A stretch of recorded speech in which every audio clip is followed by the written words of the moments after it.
Alors, ce matin, je vous propose un regard sur le mystère de Jésus comme Fils et Frère universel. Qui est Jésus pour nous ?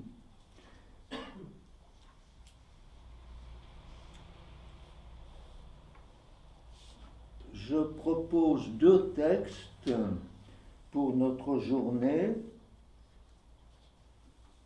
D'abord, le psaume 25 ou 24, selon la numérotation, en particulier le verset 15. Mes yeux toujours vers le Seigneur, c'est lui qui dégagera mes pieds du filet. Parce que c'était le problème que j'évoquais déjà dans la petite homélie. Si vous voulez, nous regardons nos pieds d'abord. C'est-à-dire, ou le nombril, ce qui n'est pas mieux. Mais la parole de Dieu nous dit, regarde vers moi. Mes yeux toujours vers le Seigneur, c'est lui qui dégagera mes pieds du filet.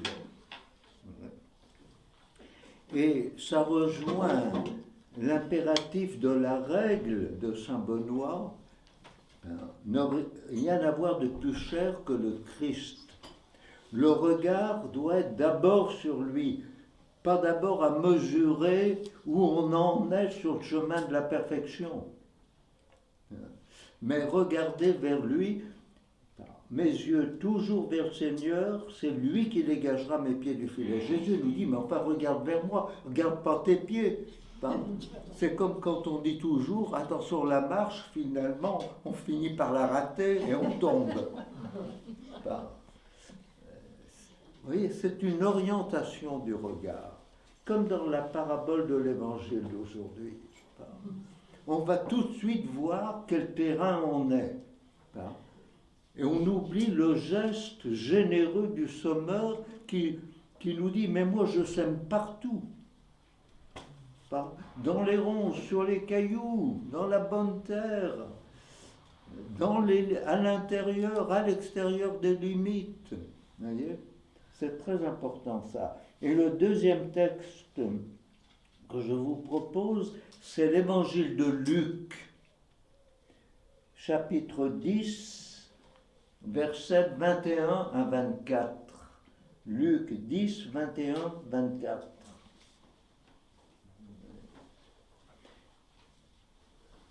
Nous comprendrons pourquoi tout à l'heure. Je fais d'abord une remarque biblique, si vous voulez. On nous invite à ne pas avoir une lecture fondamentaliste de la Bible. C'est-à-dire, je prends un verset de la Bible, je l'isole du contexte et je dis, voilà, c'est ce qu'il faut faire. Or, la vision biblique nous révèle cette richesse, cet intérêt. Il y a eu une évolution dans la manière de se représenter Dieu. Quand on lit la Bible à la suite, dans le Premier Testament, il y a le témoignage de la manière dont, au cours de l'histoire, les hommes ont donné un visage à Dieu, qui est assez souvent une projection de leur propre désir. Le Christ vient nous dire le vrai visage de Dieu.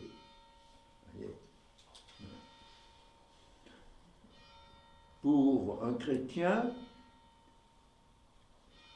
Dieu a le visage de Jésus-Christ, car Dieu s'est fait homme, comme disent les pères de l'Église, pour que l'homme devienne Dieu.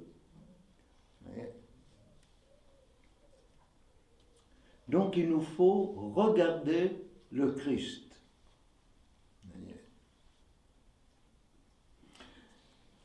Or, dans la règle de Benoît,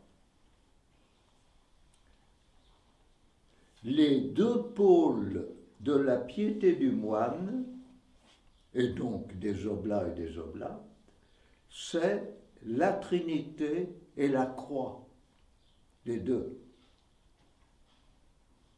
La Trinité et la croix. Pourquoi? Mais quand chacun et chacune de nous a été baptisé, je te baptise au nom du Père, du Fils et du Saint-Esprit. C'est-à-dire, le prêtre a nommé la Trinité, la communion d'amour, en dessinant le signe de la croix. Autrement dit, l'Église a enfermé dans le geste le plus simple, celui qu'une maman chrétienne va apprendre à son enfant à faire sur lui-même. Ma première église, c'est les genoux de ma mère. J'ai eu la chance de naître dans une famille chrétienne. Hein? Et heureusement qu'il y a eu ça. Si vous voulez. Parce que quand on vieillit, à mon âge, on revient au commencement. Comme Jésus le dit. Alors, si vous ne redevenez comme des petits-enfants, vous n'entrerez pas dans le royaume. Ce n'est pas du tout un enfantillage, hein. C'est que la profondeur est là. Hein. Or, nous portons en nous la réalité de la Trinité et de la croix du Christ, si nous sommes chrétiens. Car Dieu s'est révélé dans le Christ crucifié et ressuscité. Et si nous voulons comprendre le mystère de Dieu tel qu'on l'approche dans le Christ, il nous faut tenir à la fois la Trinité et la croix. Or, vous avez les deux réalités comme les deux pôles dans la règle de Benoît.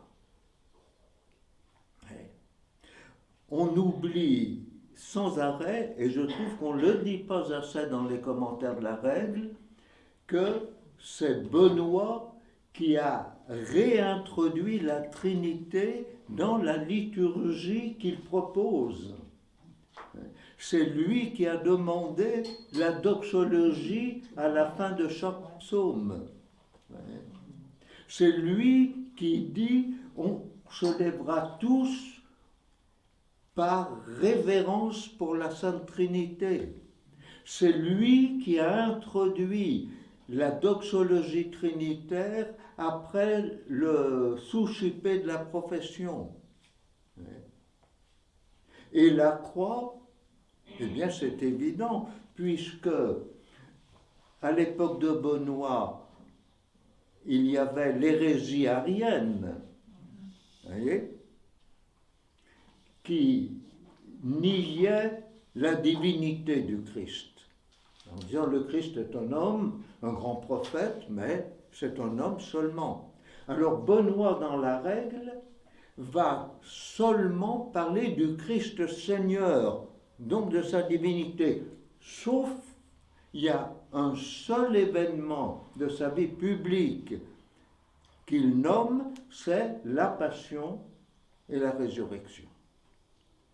Mais vous ne trouvez pas dans la règle le nom humain de Jésus. C'est toujours le Christ Seigneur. Voyez. Donc la croix et la Trinité.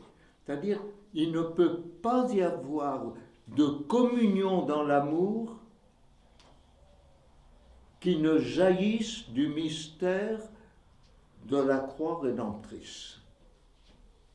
Pourquoi? Eh bien parce que tout amour authentique chrétien va impliquer la dépossession de soi, si vous voulez.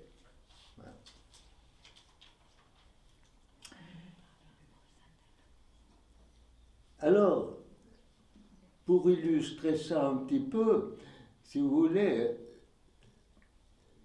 je dirais que dans le Christ,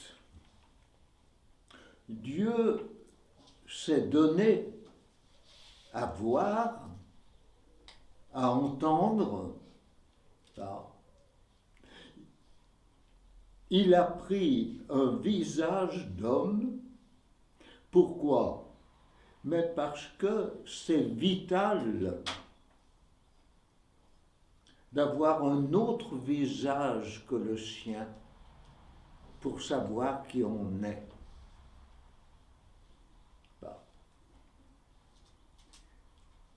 Si vous enfermez quelqu'un dans un cachot, si vous le ligotez devant un miroir où il n'a que son visage reflété, il devient fou au bout d'un mois.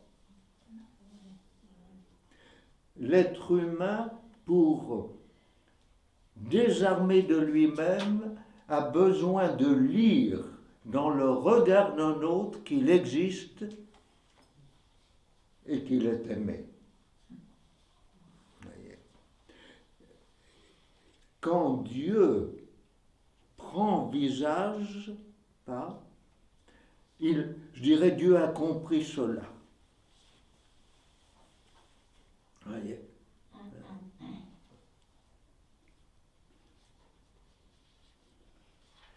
Quand Augustin commente l'épisode du bon larron, vous connaissez peut-être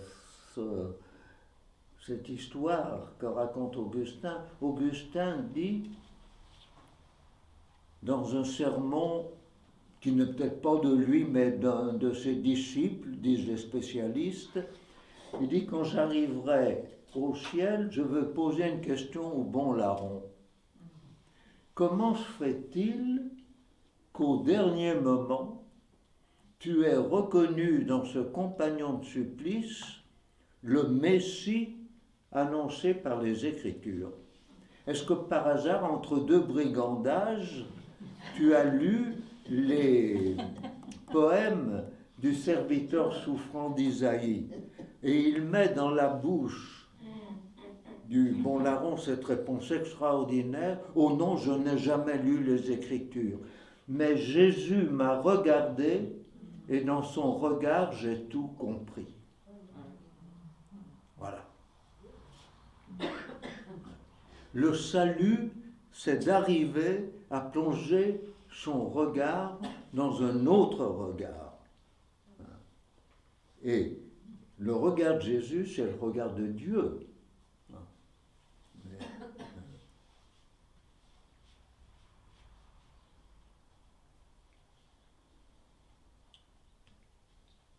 Et en Jésus, Dieu s'est dit tout entier dans le mystère même de la croix.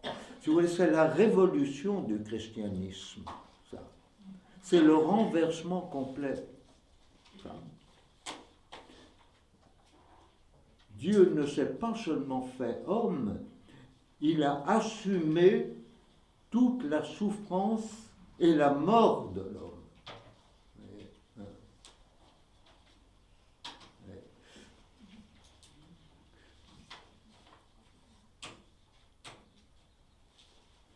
Ce qu'il faut comprendre, c'est qu'on n'assume jamais totalement sa souffrance ou ses blessures.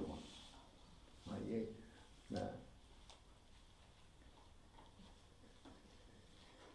il faut comprendre, essayer de comprendre que le Christ les assume à notre place. Il les assume parce que si Dieu s'est fait homme dans le Christ, comme je l'ai dit déjà, c'est parce que Dieu, je dirais, à accepter que nous ne comprenions pas assez. Voyez. Donc il est venu vivre à notre place, à la place de toute l'humanité, ce que nous n'arrivons pas à vivre. Voyez. Et je dirais quand le poids devient trop lourd dans nos vies, voyez, hein, c'est là qu'il faut entendre la parole de Jésus, donne-moi ton fardeau. Mon fardeau est léger, non pas parce que ta souffrance est légère, mais parce que mon amour pour toi existe et que ton fardeau, je le porte avec toi. C'est ça. Mais, encore une fois, ne prétendons pas y arriver. Le christianisme n'est pas la religion des héros.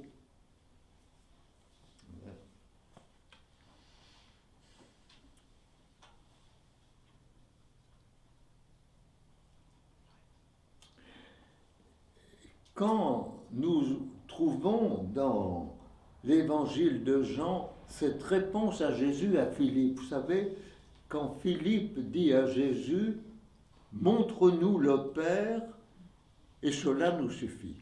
Et Jésus lui dit, mais enfin Philippe, depuis le temps que je suis avec vous, tu ne me connais pas?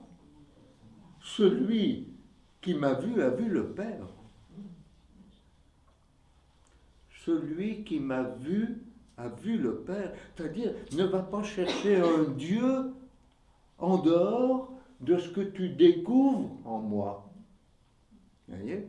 Or, cette parole de Jésus à Philippe garde toute sa plénitude de sens devant le crucifié.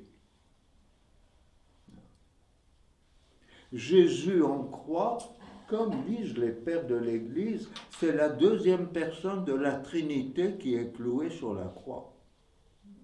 Autrement dit, si nous voulons comprendre un peu l'amour de Dieu pour nous, il nous faut rester rivés sur ce mystère-là. Parce qu'il nous ouvre le chemin de compréhension de la communion d'amour entre le Père, le Fils et l'Esprit. Ce que Jésus vit comme dépossession de lui-même en tant qu'homme sur la croix, il le vit éternellement au cœur de la Trinité dans la communion éternelle, si vous voulez. Car depuis la résurrection, c'est de l'humain qui est au cœur de la Trinité. C'est pour ça qu'il ne faut jamais mépriser la totalité de l'humain. En Jésus ressuscité, Dieu a introduit déjà l'humanité dans la fournaise de l'amour divin. Il y est arrivé, lui, et c'est ça notre espérance. Il y est arrivé. Nous n'y arrivons pas, mais nous y arriverons. Avec lui, par lui, en lui. Voyez. Et je dirais, peu importe que nous n'y arrivons ou arrivons pas ici-bas, il nous faut regarder vers lui qui y est arrivé en notre nom et à notre place. Or, ce Jésus-là, c'est le Fils du Père et le frère universel. Voilà l'image de ce que nous devons être.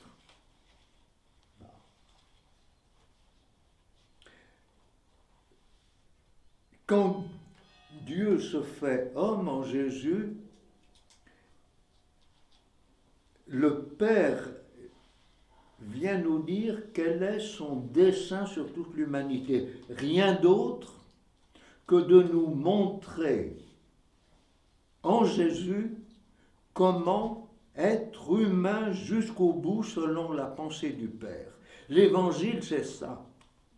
L'Évangile n'est pas nous montrer ce qu'est la vie spirituelle, non. Les bouddhistes nous le montrent, les hindouistes nous le montrent, les musulmans nous le montrent. Le propre du christianisme, c'est en Jésus, il nous est montré comment être humain selon la pensée de Dieu. C'est-à-dire, ce qu'on peut dire de plus profond de l'être humain dans la pensée de Dieu, c'est que l'être humain est d'abord fils, fille de Dieu pour être frère et sœur universel. C'est ça. Jésus ramène tout à la plus grande simplicité. Tu aimeras le Seigneur ton Dieu de tout ton cœur, de toutes tes forces, de toute ton âme, et ton frère comme toi-même.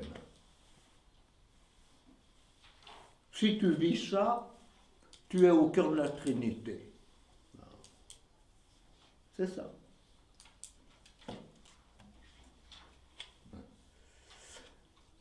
Vous voyez, la Trinité, c'est l'extrême simplicité de l'amour.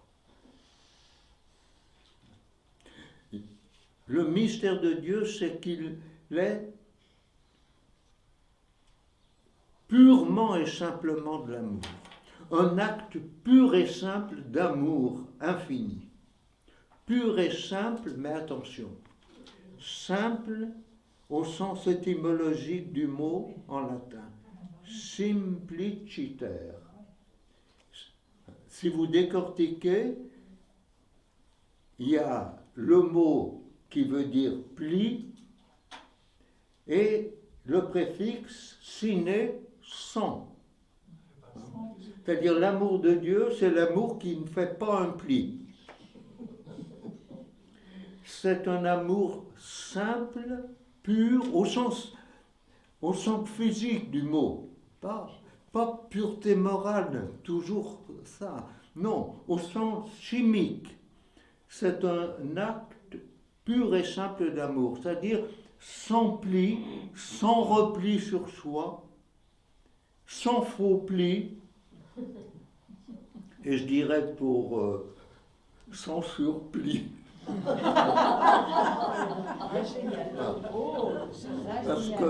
Parce qu'on a toujours l'habitude de nous habiller, si vous voulez, en marquise pour aller à la messe.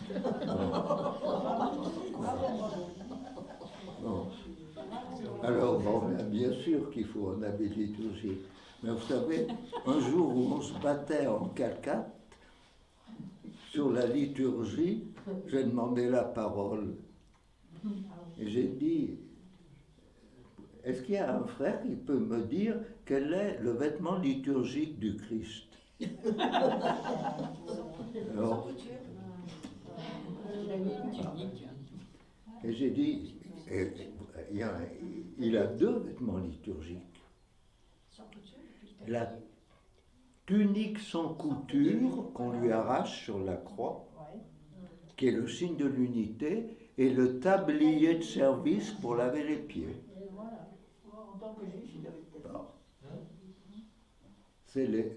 Voilà. Autrement, il est habillé comme tout le monde. Il a fait l'Eucharistie comme tout le monde. Hein? Bon. Vous voyez?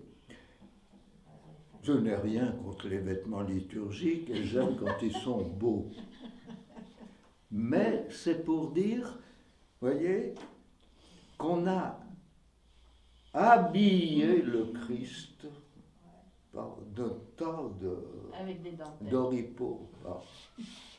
Jean 23 disait un jour, vous n'êtes pas de ma place, c'est pas de ma faute. On m'a transformé en satrape oriental. On lui mettait la triple couronne sur la tête, des chapes et tout ça, le pauvre. Mais oui, et il a accepté, hein, il a accepté. C'est pas lui qui a déposé la tiare, c'est Pochis. Oui. Donc, simple au sens étymologique du mot. Un amour qui n'a plus aucun repli sur soi. C'est à l'intérieur de l'humanité, l'amour du Fils pour le Père est pur exode de lui-même, sans pli, sans repli sur lui-même. L'amour du Père pour le Fils, pareil.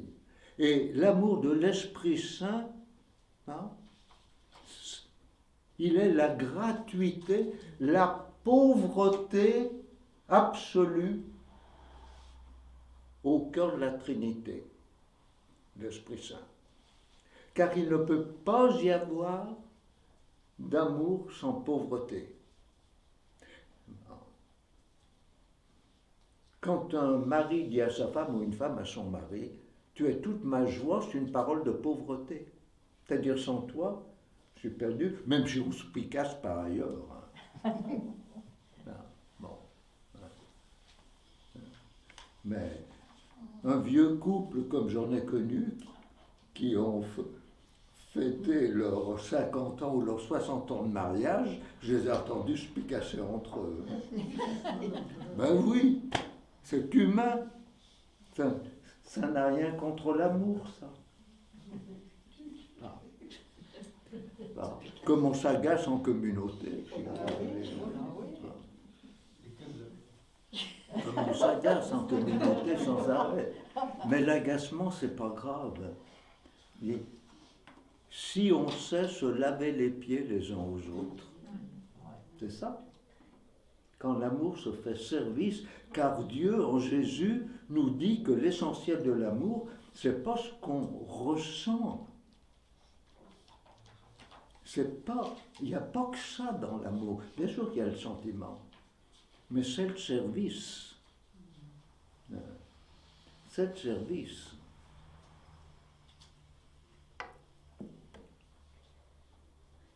Donc, nous regardons Jésus, le Fils parfait.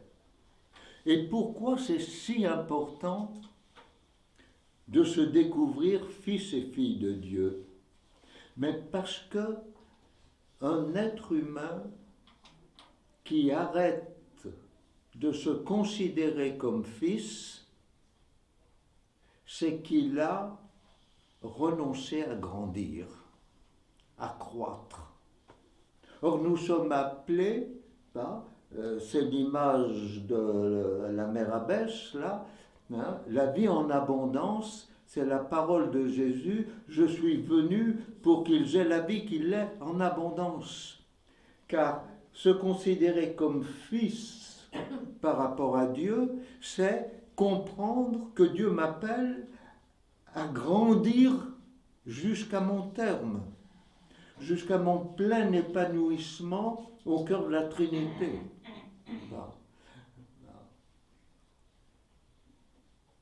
Jésus a voulu se faire homme, a voulu être homme, il a voulu connaître cette croissance humaine. Quand Jésus avait 2 ans, il avait 2 ans, une intelligence de 2 ans. L'Église n'a pas retenu les évangiles apocryphes qui montraient Jésus tout petit enfant, avec la puissance divine, il faisait des petits oiseaux, il modélait, puis les oiseaux s'envolaient, parce que il était Dieu. Eh ben non.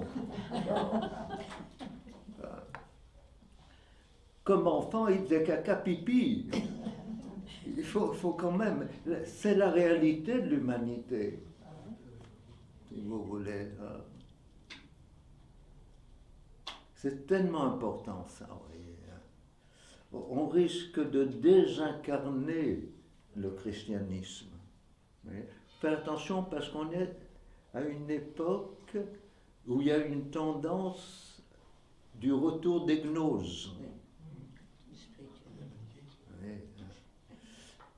Alors, la connaissance est importante, mais notre Dieu est un Dieu qui s'est incarné en Jésus. Donc le Fils, c'est celui qui a compris que le Père veut pour lui la croissance jusqu'au bout. Et c'est sur cette base-là qu'on va pouvoir bâtir la fraternité. Car le don le plus profond, c'est la filiation. Ouais. Fils et filles de Dieu, nous sommes conviés à la fraternité universelle. Mais c'est le fondement. Vous voyez, quand, et je termine par là, quand Dieu me regarde, son regard traverse toutes les couches, toutes les sédimentations de ma vie. Dieu ne s'intéresse pas au péché de l'homme. Dieu ne s'intéresse pas au péché de l'homme. Il espère toujours en l'homme parce que son regard traverse toutes les sédimentations et il voit au fond l'image de l'unique, l'image du Fils, puisque tout être est à l'image de Dieu. Et l'image de Dieu, c'est le Christ. Il est l'image visible du Dieu invisible. Le regard de Dieu. Et c'est pour ça qu'on ne peut jamais se prononcer sur le destin éternel de qui que ce soit.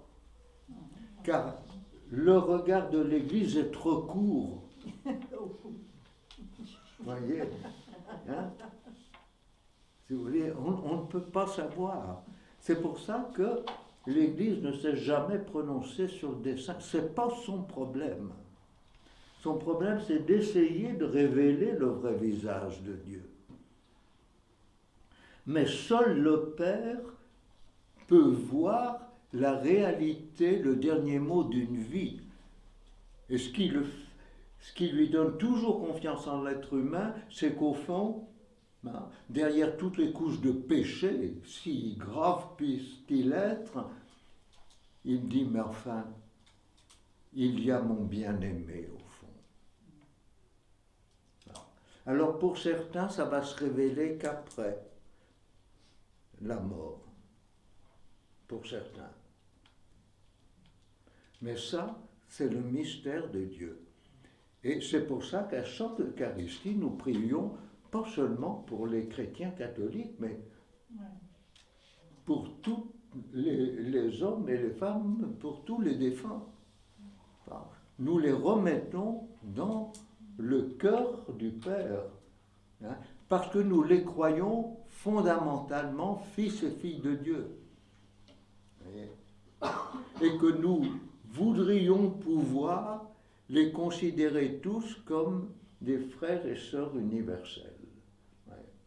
Et au fond, notre péché, c'est d'être trop court pour aimer qui que ce soit comme un frère et une sœur universels. C'est ça. Y a-t-il d'autres péchés que ça? Y a-t-il d'autres péchés que ça? Alors, donc cet après-midi, après Vêpres, je voulais, à partir de tout ce que vous avez pu emmagasiner, on a un débat pour me faire préciser des choses, pour apporter des questions et apporter des lumières, que le Saint-Esprit passe autant par vous que par moi. Et nous mettons ça en commun pendant 3/4 d'heure, 1 heure, comme Sœur Étienne veut bien nous accorder jusqu'à 1 heure. Voilà.